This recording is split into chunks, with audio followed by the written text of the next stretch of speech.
It was supposed to be a joke.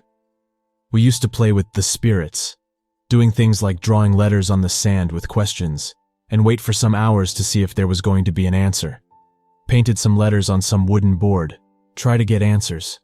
It was all meant to be a joke, but we did it anyway. My friends mostly grew out of it.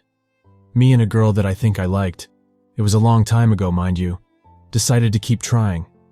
Well, to keep pushing maybe explains a little bit better. We found cursed places and haunted houses and powerful places. None actually did anything for us. Until one day that we, frustrated about some wishing well, decided to draw on the sand at its side. She drew something like, "I want to visit the other world." And I just said, "I want to be immortal so I can investigate more things." We left for our hotel at night, and I remember that a huge storm fell over the place. We kinda joked that our messages would be bathed by the well's waters, and that maybe would make our wishes come true. We shouldn't have joked. She was dead the next morning. Nobody found the cause, and obviously I was the primary suspect. Even when I was cleared of any suspicion, my friends, her and my family, well, everyone that met us both basically declared me guilty. That was the first time I tried to kill myself, and I failed. I tried to hang myself on a tree. I was young, never knew that it was going to hurt so much, before a storm. Yes, it was a teenager-ish thing to do, but I was especially sad, and the thunderstorms and bleak sky color were not helping at all. A huge thunderbolt hit the tree that fell over a house. I broke 4 bones and killed 2 people. Over the time, every time I tried to die met the same destination. Somebody jumping in front of a bullet that was going to hit me. Overdosing medicine, and somehow paramedics just found me just before the effects were irreversible. Bought a gun, tried to hit myself on the head, and the gun failed. The worst, probably, was when I tried to jump from a plane. I made everything the best I could. Took some paragliding classes, rent one for me, did lots of jumps just to convince people I wasn't going to do something stupid. And at the day I finally decided to stop everything, I just cut the ropes on the parachute and boarded the plane, just for it to malfunction as soon as we were on the air. The crash was horrible. Everyone, except for me, died. And I got hospitalized for months, had to relearn how to walk, and up to this day, I still am not fully recovered. Turns out I found that the deal was just to stay alive, not well. I still have huge headaches from the last time I almost died, for example, and I don't know if they will ever go away. I am missing one arm too, but still alive. I found out that this curse would always be with me, so I distanced myself from everyone. Found a quiet place to die, and lived there peacefully. Well, until war broke. I became a prisoner of war, and I have to say, they tested a lot of horrible things with me. They found my immortality by accident, where my body kept rejecting and somehow surviving everything they tried to put on me. The hypothermia tests were the worst, but luckily all researchers died in a fire that spread up to the whole building, killing them but avoiding me to die. Of course, I still have several burns from that accident.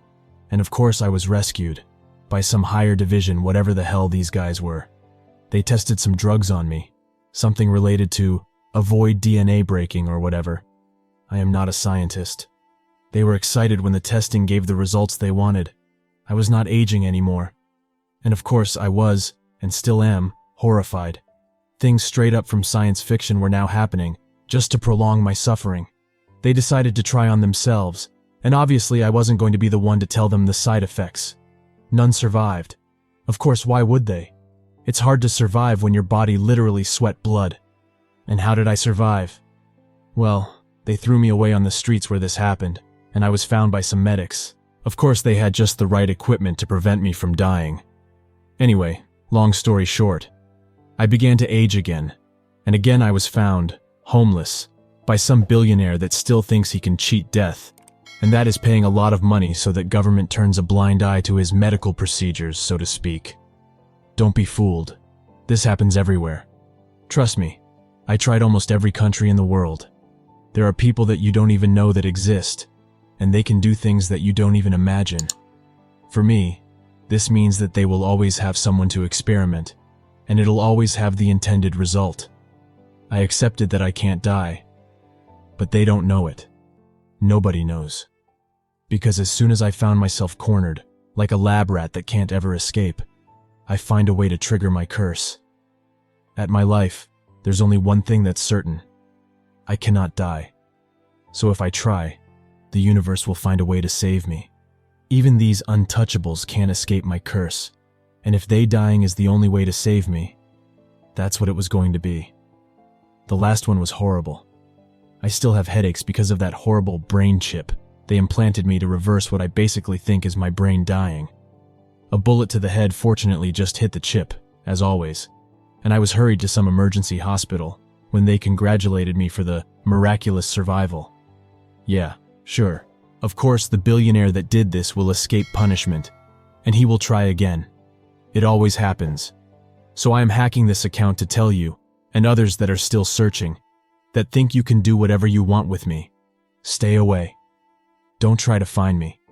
If you do, you will die. But don't be sad or mad for it. You're the lucky one. You don't want to be immortal. Trust me. I get nightmares thinking how will I survive after everyone is gone.